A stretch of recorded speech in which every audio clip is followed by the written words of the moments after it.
بەرەو ئاسۆ سۆفی گۆشەی خانەقا بووم، ئێستا پیری مەیکەدەم، زاهیدی خەڵوەت نشین بووم، ئێستا مەست و مەیزەدەم.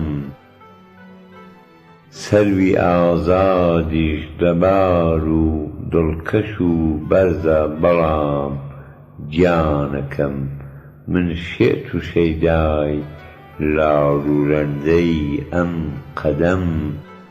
جلوەی جوانی لە هەرچیدا هەبێ خۆشم دەوێ، ڕۆژێ کوشتەی مینیرۆپ و ڕۆژێ گیرۆدەی شەدەم.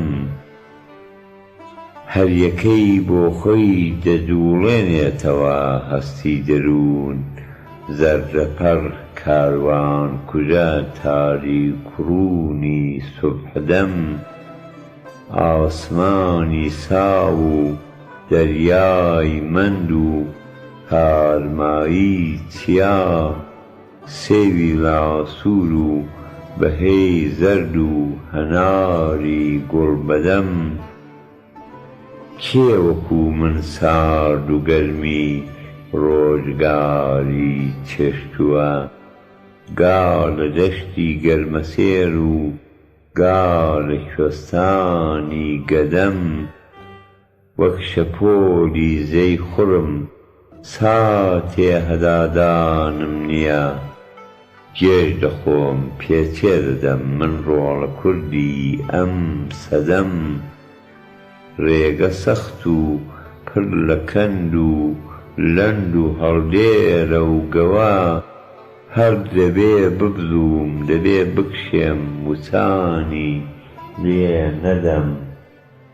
سێڤەری مەرگم لە پێشدایە و بەرەو مەنزڵ دەڕۆم، ناخی گۆڕی تەنگە جێگام هەر تراسا بێ قەدەم.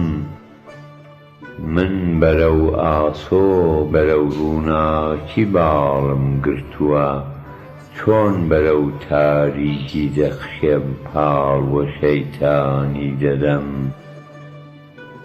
کانی ڕوونم دی بە لێشاوی بەهار، شلوێ نەبوو بەفری گەورەم دی چیای گرت و بە تاوێ بۆ قەدەم.